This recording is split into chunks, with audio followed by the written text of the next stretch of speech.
Alright, let's talk about the Garage Lab today because, well, I've been wanting to do a video on this for a minute, and yeah. So if you notice anything different, I am using a different camera today, so hopefully that doesn't affect things too much, but what we're staring at here is the one sole workbench of the Garage Lab, and this is kind of the foundation from which everything else was built, because this is one of the first things I put down when I cleared this whole area out, because this was all just a pile of retro stuff stacked all the way up to the ceiling, and this was one of the first things I put down to be able to like organize stuff, go through boxes and everything like that on this table. So for the last year this has been the one workbench, and it has the disadvantage of if I need to work on multiple projects in parallel, I kind of can't unless they're small ones. I have to put away whatever project is on this table before I can go on to a new one, or if I'm waiting on parts I kind of have to just let it sit here. And now maybe I could stack it over here on this little sub table over here, but that doesn't work very well. So I've been meaning to expand this a little bit, and unfortunately, I haven't been able to because the roommate was here and her stuff kind of butts into where my stuff is over on the other wall. But unfortunately, or fortunately, it's a little mix of both. Earlier this year, she moved out, so I am now in the process of reclaiming the space that she once took in here for my own uses. I've already made a number of changes with regards to that, because we got the workbench right here, Thunderbolt display with my MacBook up there driving it. But we have the laptop library over here, which I'm moving over here, one, for a little more space, but two, to kind of restrict me, because I can't really go much bigger than this, and I don't want to, because I don't want to hoard stuff. I don't want to keep too many things here. If I'm not going to use it, generally I'm going to give it away or sell it to raise funds for other things I want to do. So this is kind of a hard limit on what I can do for laptops. I have the power adapters across the way for me. We'll get to those in a minute. But yeah, this shelf here has also been here forever, but never this organized before. This shelf was a new addition. There's our 9600 up there. The compact Presario, I did just shoot a new segment on that, but I have to edit it. Over here is the VCF Aftermath. The blue and white G3 went to VCF West this year. So did the clone, and some miscellaneous stuff I need to go through down there. Once we get past here, though, everything changes. So we have tables and gardeners outside. Hopefully they won't be interrupting me too much here. But we have tables. Tables everywhere. Those were acquired from Craigslist for the low price of free. And where this pegboard is where a shelf used to be with all my roommate's junk on it. And again, she is now left, so this space is now becoming mine. Up here we have the test bench TV. This was given to me by Ryan, who should need no introduction to this channel. Really cool friend of mine that I've been friends with for many, many years, and arguably is the whole reason I even started doing YouTube again, because I did do it for a minute, then quit, then got back into it in about 2013 or so. But that's the reason why I'm back here. I mean, I've been back here for the last 11 years. So that TV has everything I would ever need on it, but it does get a bit weird with some PC resolutions. So I need to replace it with a real deal monitor at some point, but we'll get to that when we get to that. I really would like to get like a 30-inch monitor, but that's going to be easier said than done to find. Down here we have a soundbar that was crudely harvested off a Gateway monitor, and it sounds pretty good actually for what it is. Scoot on over here. We can power it on. I need to clean it up a little bit, but it has multiple outputs on it, which are quite nice, or multiple inputs.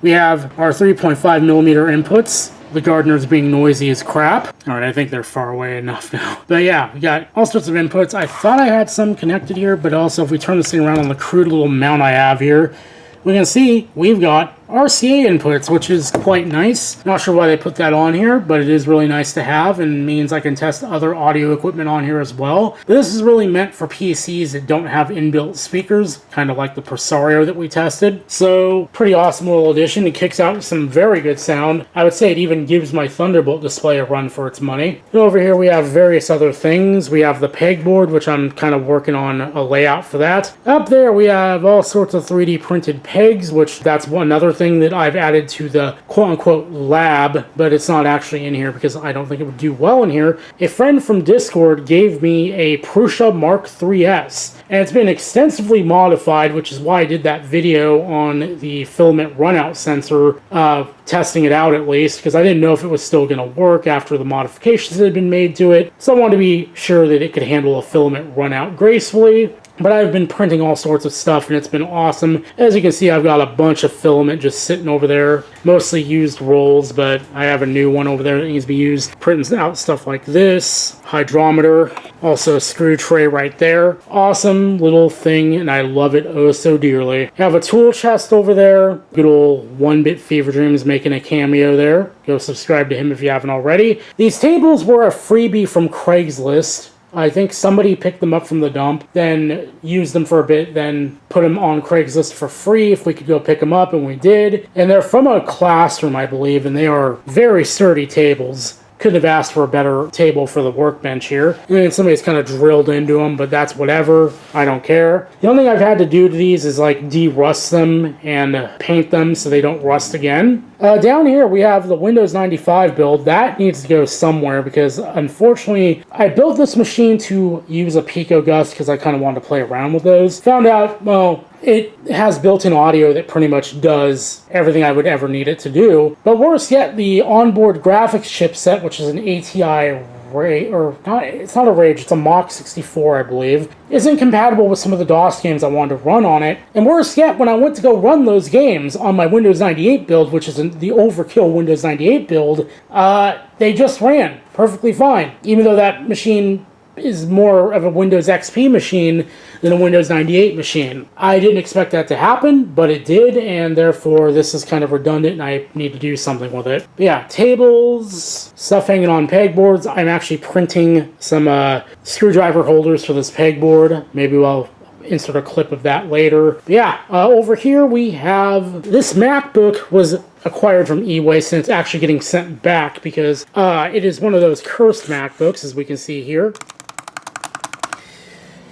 It is a 2019 model, and I meant for it to take the place of my M1 MacBook Pro because, unfortunately, it's sitting on the garage display over there. The Thunderbolt display has not been doing great for its battery, and I wanted just a MacBook I didn't care about to kind of sit over there and be the machine in here. Because for whatever reason, Mac Minis are still kind of expensive. So I figured buy one of these from e-waste that has like a, a clapped out battery that, still works, just is worn. Alas, this machine is kind of turbo screwed because unfortunately the battery connector between the battery and the logic board, at least the data connector, is broken on the logic board side. So this would require an active DOS Dude 1 to fix, and personally I just don't have that kind of money, nor do I have that kind of time. So I'd rather just go back and I can trade out for another model that's hopefully not as boned as this one is. So cool. That'll be happening this weekend, actually. Over here we have this junk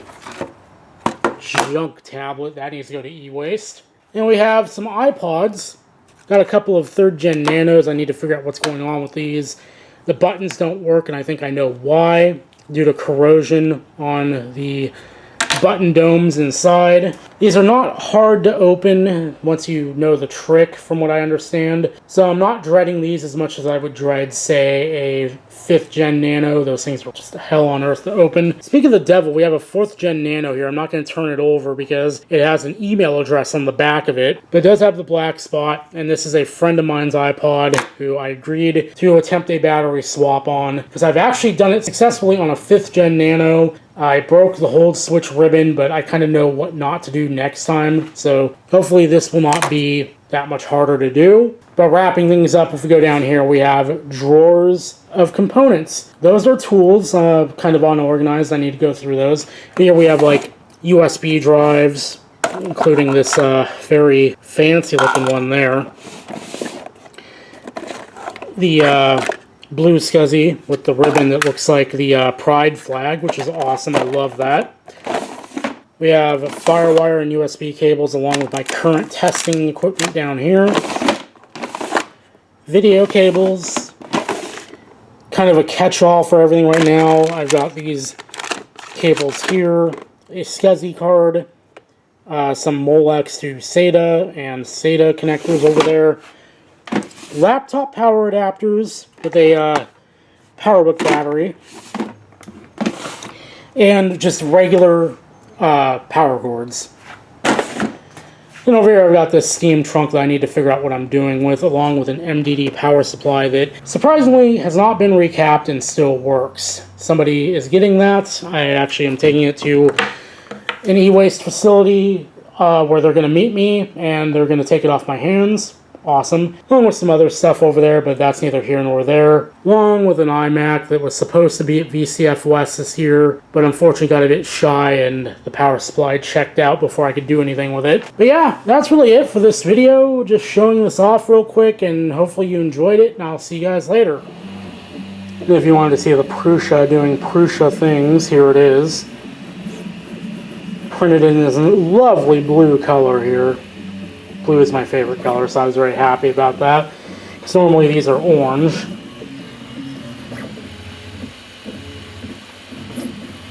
And we have a phone mount over here with a Moto G. I believe that's a 3rd generation Moto G.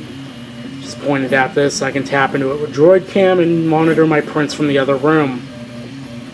Yeah, very lovely printer. Just a bit on the slow side compared to a modern Bamboo, but I hope to someday be able to upgrade this to a Mark 3.5 or a 3.5S, which is supposed to improve print speed by a good bit. But for right now, I'm getting by just manually adjusting the speed on this control here. But here I'm printing a pegboard mounted screwdriver holder. Yeah, that's really it.